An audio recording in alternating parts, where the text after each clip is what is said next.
Norm, I'm very, very grateful to you for the opportunity of interviewing you today.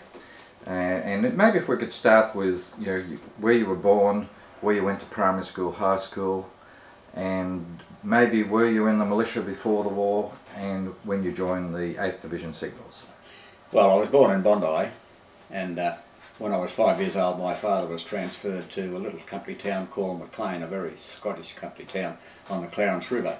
And I attended primary school there, and then Dad got transferred to Lismore, and that's where I completed my high school in Lismore High School. At the same time I was there, I joined the Bella Lighthouse and Lismore Surf Lifesaving Club and got my instructor certificate, and that began a lifelong association with surf lifesaving. When we came back to Sydney, I joined Maroubra Surf Club, of which I'm still a member, and although I'm no longer active.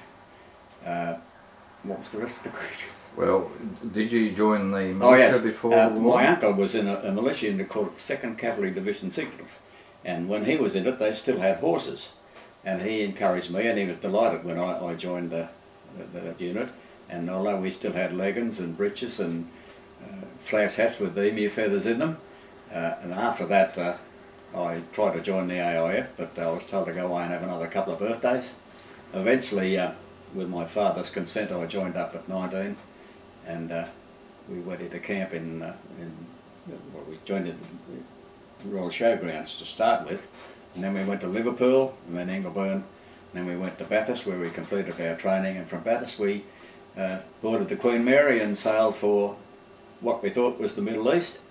And by the time the convoy had got to Fremantle, somebody had broken into the hulls and found a little green book telling us all about Malaya and Malayan phrases. And then we left the convoy at just after we left Fremantle, and the other ships took off, and we took off on our own. And we were a bit concerned about submarines, and one of the British sailors said, "Don't worry about that, chum. When this old girl gets going, no submarine will ever catch her." And I remember when we landed in Singapore, we were met by the British Chief Signal Officer, and his words were, "Thank God you've come." So then we went up to Kuala Lumpur, which was the headquarters of the 8th Division. The head office, the signals were there, and then our unit was divided up into different sections which had to provide communications between battalions and brigade headquarters, or artillery batteries and regimental headquarters. And I was a member of a ACT section, which was a mobile wireless section. We had a Ford 1-ton truck and a wireless set, and 2 or 3 operators and our own battery charger, and we all had to drive and we all had to operate the set. And we travelled the length and breadth of Malaya for 6 months or more. We really had a ball. And by the time the Japs landed, and although the Australian troops had trained very hard and were highly skilled in jungle combat, for reasons unknown to us, General Percival decided to bring the AIF back from Thailand, from Kuala Lumpur back into Johor Bahru. And of course I was on wireless watch of the night that the Japanese raided Pearl Harbor and landed in Kota Bahru and Singora, because Japanese always worked on Japanese time. So although it was December the 7th when they bombed Pearl Harbor, it was December the 8th when they landed in northern Thailand, which was practically at the same time. Of course the campaign only lasted 6 weeks, but most people don't realise that it took the Japanese army longer to take Malaya and Singapore than the German army took the whole of France. And whatever the failings of the campaign may have been, the AOF certainly held, and the British forces of course, certainly held up the Japanese long enough for Australian units to be brought back from the Middle East. Some of whom were unfortunate enough to land in Java and went into the bag at the same time as we did. A couple of questions. What month did you arrive in Singapore? I can't remember. No. I'd have to look it up. No, well you did say you were there 6 months before. Yeah, well, it could have been more than that. Yes, It was about the, not quite the middle of 1941. Yes, and you also mentioned that you became very familiar with the layout of Malaya. Oh yeah. Were you on the east coast or the west coast? Well, Kuala Lumpur was about halfway up. Yes. But we went up as far as Crow, which was on the Thailand border, and we were in Malacca and Penang and Endau on the east coast. And of course we spent some time with the British Army signal units barracks in Fowler Camp in Singapore. And one question about one of the personalities of your unit. Did you have any contact with Orb Lawson? Orb Lawson. Orb Lawson was a Don R in our unit, and he's also a speedway rider, and he represented Australia in the Cinder Track Speedway Championships before the war.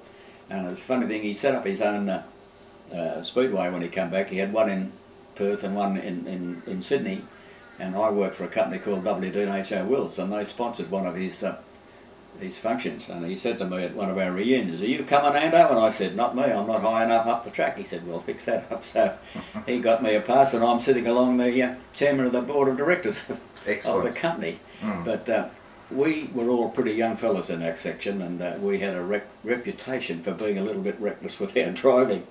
And I remember one convoy we were on, and the Orb Lawson was pulled up alongside us and on the off side of the road, and one of our drivers moved over a bit far and wiped off Orb completely off his bike.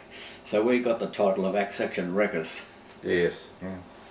Now, with the fall of Singapore, which camps were you in before you went up to Thailand? Which POW camps in Singapore? Well, I was actually unfortunate enough to get wounded just before the capitulation, and I finished up in a British military hospital, Alexandria Hospital, and I was there until after the capitulation took place for about a week or so, and while all the others had to march some 15-20 odd kilometres from Singapore out to the Changi Peninsula, I finished up getting taken out from Alexandria Hospital by ambulance. So we were in the bulk of the forces were confined to Selarang Barracks and Roberts Barracks, and if I remember rightly, I think the British were in Roberts Barracks and the rest of us were in Selarang Barracks. So that's where I finished up. And we not only lived in the barracks, but there were officers' quarters and various little houses around the perimeter. And my particular unit was in, I think, a house where, you know, quite a number of us in the one room, but that's where we were in Selarang Barracks.